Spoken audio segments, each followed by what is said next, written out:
continuando essa série maravilhosa que eu estou me sentindo vencedora de ter conseguido convencer Fernando de fazer, o que tem por trás das doenças de A a Z. Fernando, queria te agradecer por ter aceitado esse convite meu, esse desafio, que para você não tem nada de desafio porque é muito fácil. Mas o que tem por trás do melasma? Primeiro eu vou falar o que tem por trás da vencedora, né? Porque se tem uma vencedora, tem um derrotado. E o derrotado agora fui eu, né? Eu sou uma vencedora, significa eu sou o derrotado. Porque é pela lei da polaridade, né? E a lei da polaridade é algo que a gente usa demais para você entender psicossomática, tá? O tempo todo você tem que trabalhar com polaridade, entender essas dinâmicas. E antes de falar coisas importantes, quando se fala de doença, linguagem da doença, é sempre conectado com o doente, é para você compreender do doente, não é olhar para a doença e não olhar para o doente. O foco é sempre o doente. Então a doença, as raízes, dão dicas para você, se é doente ou você é um profissional, para você saber onde precisa trabalhar com aquele cliente para você encontrar as raízes emocionais e sistêmicas da doença. E aí você falou sobre melasma. Melasma. Para quem não sabe o que é melasma, melasma é tipo uma mancha que aparece durante a gravidez, que pode até ficar depois. Mais comum no rosto, no que rosto, forma uma asa de borboleta. Que você vai ver. É interessante, fica assim, é uma marca que você virou mãe. Mas tem uma coisa assim, e aí vai ver o grau de incômodo que essa mulher tem. Se ela se incomodar com isso, que assim, muitas vezes as mulheres se incomodavam com a gravidez porque denunciava que ela tinha atividade sexual. E quando tem um melasma, também denunciou que tem atividade sexual e se tornou mãe. Estampada no rosto. Então você vai ver se isso tem a ver com alguma dinâmica de culpa, de uma situação que não poderia. Então é como se fosse um castigo, entre aspas, mas vai depender da reação. Sempre a doença, você vê a reação do doente em relação à doença. É verdade, porque tem mulheres que têm melasma que nem ligam para isso. Nem ligam para isso. A questão é a reação, por isso não é a doença. O que vai acontecer? É a reação. Então, de repente fica uma marca. E aí, dependendo da situação, então agora nenhum homem vai querer chegar perto de mim, porque acha que aquilo lá virou um grande problema. E às vezes fica assim, virei mãe, então agora não posso ter contato com ninguém, ninguém vai olhar para mim. Então você vai ver sempre a reação. Dica para você entender doença. Não é a doença, é como o indivíduo vive com aquela doença ou lida com a doença. Isso é muito mais importante, às vezes, do que a própria doença em si. Mas dá uma pesquisada para ver o que aconteceu com essa dinâmica de ser mãe. Positiva, negativa, para quê? E da vergonha de que saibam que você tem sexualidade. Isso é comum, parece brincadeira, mas antigamente era mais sério. Hoje em dia, tá todo mundo tendo sexualidade. Mesmo assim, ainda tem gente com essa dinâmica de vergonha. É verdade. Bom, continuando então, a próxima pergunta tem a ver com medo, síndrome do pânico. É uma doença? É a fobia, né? Se você pegar a fobia, o que é fobia? A pessoa entra numa síndrome do pânico, um medo, o que acontece dentro dela? O coração dispara, ela começa a transpirar, ela começa a ter uma série de reações vegetativas. E ela vive uma situação, então síndrome do pânico. A síndrome do pânico, não sei o que aconteceu, clique, deu um estímulo, eu entrei em pânico. O pânico tem algo que me ameaça e eu não sei o que é. Tem alguma coisa que me ameaça, mas eu não sei o que é. Até porque tem vezes que nem tem nada lá e a pessoa tem o pânico. Não, e não tem mesmo, não tem uma ameaça clara. Mas existe uma coisa que é assim, se você entender lá de sistema límbico, a amígdala cerebral, que é onde ficam guardados os principais traumas, todos os traumas estão lá, estão guardados lá, só que é uma área que você não tem acesso, não é assim, eu vou lá, eu lembro que aconteceu um trauma desse, não, na amígdala está lá. O que acontece na síndrome do pânico, a gente fala que é disparo de amígdala, então assim, de repente eu estou andando aqui, eu vejo um homem carregando com uma bengala. E quando eu olho aquela bengala, eu posso imediatamente associar aquela bengala com um tio meu que me bateu com a bengala. Então, assim, alguma coisa, eu olhei e disparou um trauma. E eu volto para a situação do trauma, eu revivo o trauma, mas eu olho e não tem tio nem nada, mas aquela bengala que eu nem percebi conscientemente, de repente disparou. É um alarme, é uma emergência, é um trauma que eu não tenho como solucionar. Então eu volto para um trauma antigo. Isso é o pânico. O medo em si, as fobias, o que vai acontecer, de repente eu posso colocar medo, eu tenho medo do cachorro. Você não tem medo do cachorro, medo da aranha, medo da barata. Toda mulher tem medo da barata. Eu não. Não, nem todas, né? Aí fica assim, medo da barata. Quer dizer, é uma coisa completamente irracional. É um bichinho que está lá, você pisa e morre. Não, olha, se vier eu pulo pela janela, porque... O que está acontecendo? Que carga emocional você colocou naquele elemento? Então aquela barata, de repente, ganhou uma carga emocional absurda. Pode ter certeza que essa carga emocional não tem nada a ver com a barata. Mas a barata é alguma coisa que surge do nada, quando você menos espera, ela te invade, ela aparece. Então você está ali, o que será que ela pode simbolizar? Eu tinha um professor meu que falava assim, barata é a mãe. É um professor de psicanálise, então assim, barata é a mãe, pode procurar. Quando tem medo de barata, é a mãe que pode aparecer a qualquer momento que vai te pegar e você não consegue se libertar. Então assim, você coloca em algum elemento, cachorro, barata, aranha, seja o que for, medos específicos de alguma área da sua infância. E aí, ao invés de você entrar em contato com o medo real, você desloca o medo para um outro objeto. Ok. Que não é objeto, outra dinâmica. Ok. A próxima pergunta é sobre osteoporose, que também é outra coisa que as pessoas antigamente não tinham tanto. Talvez porque morressem mais cedo, também é. Talvez porque tomassem mais sol, trabalhavam com peso mais do que hoje. Hoje as pessoas ficam só no computador. O que tem por trás da osteoporose? E a osteoporose é mais comum também no mundo do feminino, né? Porque tem uma característica hormonal, tem algumas coisas assim. Mas quando eu falei osso, quando você vê estrutura óssea, eu já até expliquei antes, estrutura tem a ver com função materna, movimento tem a ver com função paterna. Então, quando você começa a perder cálcio, começa a ter, entre aspas, a ruir a estrutura, muitas vezes o que você vai pesquisar? De novo, função materna, para ver se essa estrutura está adequada ou não. Então, quando você vê dinâmicas de doenças, você vai buscar. Eu falei de polaridade, foi nesse bloco que eu falei de polaridade, logo de cara, né? Foi da vencedora aqui. Então, quando você vai olhar, você vê sempre aqui polaridade. Então eu vejo dinâmicas de função materna e dinâmicas de função paterna. Dependendo da dinâmica da doença, eu estou observando o quê? O que aconteceu na função materna e função paterna. Se elas estão em equilíbrio e saudáveis, ótimo. Frequentemente você não vai ter campo fértil para doenças. Quando tem algum desequilíbrio e problemas, você vai desenvolver um campo fértil para desenvolver doenças. Na osteoporose é estrutura. Estrutura é o que dá estrutura para uma criança. A coluna da criança é moldada pelo braço da mãe. Então a cabeça fica aqui e aqui. Então a estrutura, a coluna é montada por aqui. Leite, cálcio, também tudo aqui. Então, quando você tem dinâmicas de estrutura óssea, procura a dinâmica de função materna, principalmente na fase oral.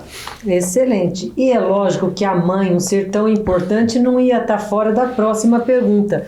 O que significa cisto de ovário? Cisto de ovário? Cisto de ovário. O ovário policístico. Porque tem cisto de ovário é uma coisa comum. Antigamente também, cisto de ovário, tinha aqueles cistos gigantes. Você já chegou a tirar algum, né? Desses grandes assim. Hoje em dia nem se vê mais, porque felizmente tem ultrassom, você já identifica. E aí começou a se ver que... Começaram a ver através do ultrassom que quando tinha cisto de ovário parecia uma novela enorme. O cisto vinha, aparecia, reduzia, depois começa. No começo, tem cisto, opera correndo. Às vezes quando eu operar, cadê o cisto? Sumiu. Sem necessidade. Então também é um desespero de... Hoje em dia a gente sabe, vê um cisto, isso aqui vai regredir.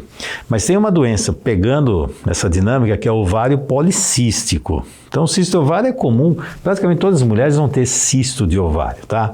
Mas você pega um ovário policístico. Ovário policístico, então, tem um ovário que está cheio de cistos lá dentro. O que é isso?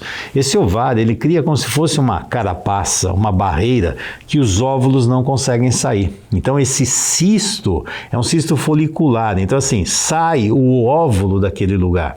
Esse cistozinho é onde o óvulo vai sair. Rompe e o óvulo sai. E esse óvulo é o que vai encontrar com o espermatozoide para virar um novo ser. E aí o que acontece? Se tem uma barreira e não consegue eliminar ou permitir que os óvulos saiam, o que é isso? É uma barreira contra a gravidez. E é uma barreira também contra o feminino. Porque quando você vê o ovário policístico, você vai ver essa mulher, geralmente ela tem umas características mais masculinas. Síndrome androgênica. Síndrome androgênica. Então vai ter uma dinâmica hormonal, você vai ver uma pilificação, você vê... Tem alguma coisa que o feminino está bloqueado. Está bloqueado no ovário, está bloqueado na parte hormonal. Então, que raio de bloqueio é esse? E é engraçado que então, é muito comum bloquear também a parte emocional. Elas não namoram, muitas vezes tem a dificuldade. não casam. Então tem uma dinâmica, e toda vez que você vê assim, por exemplo, tem uma mulher que de repente está desenvolvendo uma característica mais masculina, muitas vezes ela está fazendo uma função masculina dentro da família de origem, ou identificada com algum homem dentro da família. Isso também é comum acontecer. Ou o próprio desejo dos pais de que... O próprio desejo também, é um projeto. Então assim, identificação, projeto. Então você dá uma pesquisada para ver isso aí. Muito bom. Vai ter uma barreira, tanto para o feminino como para ter filhos. Bom, Fernando, dando sequência, eu vou te perguntar agora o que significa, o que tem por trás da doença de Parkinson. A doença de Parkinson, o indivíduo ele começa a tremer, então ele perde o controle. Então, nessa dinâmica, por exemplo, eu tenho um controle mental, de repente eu começo a observar que eu não tenho mais controle sobre as coisas. Então, quem tem muita racionalização e tem muito controle, de repente aquilo mostra que eu não sou mais capaz de fazer isso. Então, é muito interessante que as pessoas que vão muito para essa racionalização, muita dinâmica mental, de repente eu vou precisar que alguém até pegue uma xícara para mim, eu não consigo nem fazer as coisas básicas. E aí precisa ver como a pessoa lida com tudo isso. Se ela começar a ver, eu estou perdendo as funções, eu não consigo controlar. Se tem uma dinâmica de controle, aí a coisa vai ser complicada. Então, os controladores vão ter muitos problemas também aqui, principalmente na região cervical aqui. Então, por exemplo, esses aqui vão ter muitas dinâmicas, mas é algo assim, eu não consigo mais fazer da forma que eu queria. Então, tem uma barreira acontecendo. Bem controladores. Porque quem é mais vítima, passivo, quer que alguém cuide dele, não sofre quando tem Parkinson tanto quanto aquele que é muito controlador. É. E às vezes é que, como você falou, algo fundamental. Se você observa, a pessoa, entre aspas, que bom que eu tenho Parkinson, ou que péssimo que eu tenho Parkinson, veja, é a reação do indivíduo à doença. Porque se ele tem uma dinâmica de vítima, ele vai utilizar isso para acentuar a dinâmica de vítima e fazer um jogo de vítima. Se é o controlador, ele vai ficar desesperado, porque como? Eu não consigo mais fazer isso. Por isso, assim, sempre preste atenção na reação do doente à doença, tá? Isso é fundamental. E agora, é uma das doenças mais chatas da gente tratar na sistêmica, é a rinite. Você está falando isso, o pessoal está escutando. É que assim, toda vez que eu ia fazer trabalho em constelação de grupo, vinha rinite. Falei, ai meu Deus do céu, rinite, a hora que começava a trabalhar, você ia pesquisar a raiz da rinite, meu Deus, é uma doença simples, né? Não, não é. É interessante que aqui, ó, no nariz, então a rinite vai ter o quê? Rinite está aqui, então de repente eu tenho o quê? Pode ser por alergia, por um monte de coisa, mas frequentemente alergia. Tem algo o quê? Bloqueio. Lembra, tem bloqueio da visão, bloqueio da audição, bloqueio na garganta para falar, bloqueio. E a rinite? É o bloqueio de sentir o quê? O cheiro. Sentir o cheiro tem a ver com o mundo emocional. Aliás, se você entender, compreender neuroanatomia e neurociência, você vai ver que o sistema límbico surgiu exatamente do rinencéfalo, que é a parte do cérebro responsável pelo cheiro. Porque assim, você sente o cheiro das coisas. Esse cheiro eu percebo todas as dinâmicas que estão acontecendo aqui. Toda criança, quando nasce, ela sente o cheiro de tudo. Ela sente o cheiro se a coisa tá boa, sabe assim, esse negócio não tá me cheirando bem, esse negócio, que delícia. Então essa dinâmica do cheiro é a captação do mundo emocional ao redor. E a criança, quando entra numa dinâmica familiar cheia de conflitos, que aparentemente vendo parece estar tudo bem, mas o cheiro denuncia. Então eu posso ver uma mulher linda e maravilhosa, isso aqui é só para me vingar do vencedor, então assim, veja uma mulher linda e maravilhosa. Uma vez num congresso que eu fui, lá na Europa, tinha lá, de repente tinha uma alemã linda, maravilhosa, tinha um grupo de brasileiros dançando, ela veio dançar com a gente. A hora que ela chegou, levantou o braço, mas foi assim, ó, vazou todo mundo. Por quê? Porque o cheiro não dava. Foi impressionante. Agora, para suportar as coisas esquisitas, eu crio barreira para não enxergar e, principalmente, eu crio barreira para não sentir o cheiro. E doenças infantis? Doença de ouvido, nariz e garganta. O que é? Contato com o mundo aqui fora. Aquilo que eu coloco. E a rinite, frequentemente, tem vários problemas emocionais, sistêmicos acontecendo. E a partir do momento que eu não sinto o cheiro, é como bloquear a emoção. Então, você já viu que quando você vai liberar isso aqui, você vai descobrir um monte de coisa travada ali. E eu já assisti muita constelação de gente com rinite e apareceu muita coisa. Nossa. Que depois da constelação a rinite desapareceu, viu? Então, é impressionante, mas quando você vai, não é simples, é só uma barreira, eu sei. Tira essa barreira e vê o que está por trás disso. Aí você vai ver. Agora é uma doença que pouca gente conhece, a síndrome de Sjögren. De Sjögren? Bom, síndrome de Sjögren, basicamente, ela é caracterizada com os olhos ficam mais secos e também aqui a saliva também seca. Então, e ela está associada com doença autoimune. Você vai ver muito a síndrome de Sjögren associada com dinâmicas reumáticas autoimunes.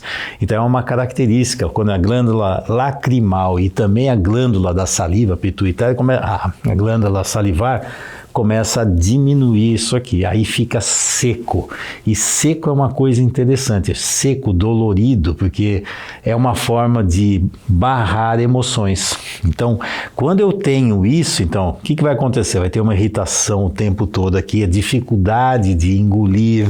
Então, tem uma coisa também de fazer o quê? Barreira. Então, associada com doença autoimune.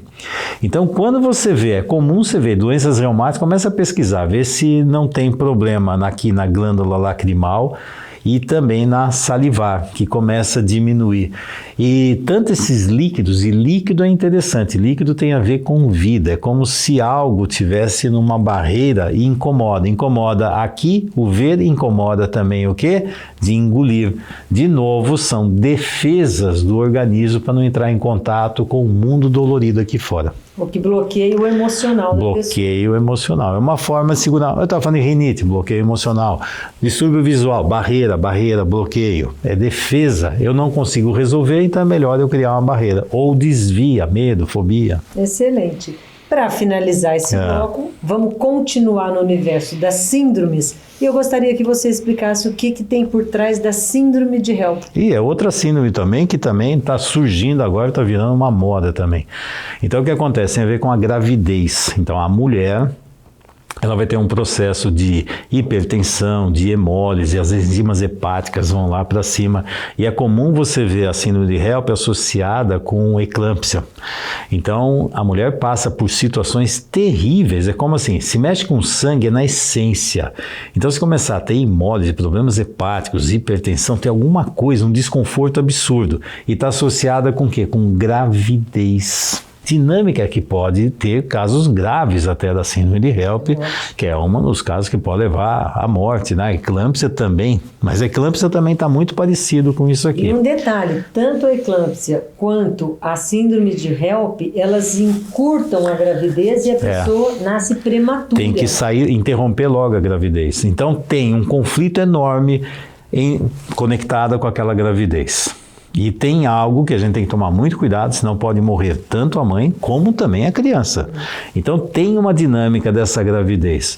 Pesquisa sempre dinâmica de maternagem. Pesquisa sempre o que foi que aconteceu na maternagem. Da mãe, da avó, da cliente. Vê se tem histórias traumáticas, abortos, principalmente aborto provocado. E tem muitos segredos também. É aqui que você tem que ver, porque assim, essa gestação parece que tem que ser interrompido o mais rápido possível, tem que sair desse lugar.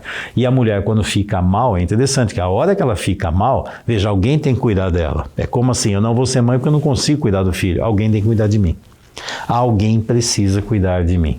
Então a mãe some, ela vira o quê? A criança que precisa ser cuidada. Então tem alguma dinâmica aqui para pesquisar nessa relação da maternagem. Perfeito, muito obrigada, Fernando. De nada, você venceu. Obrigada.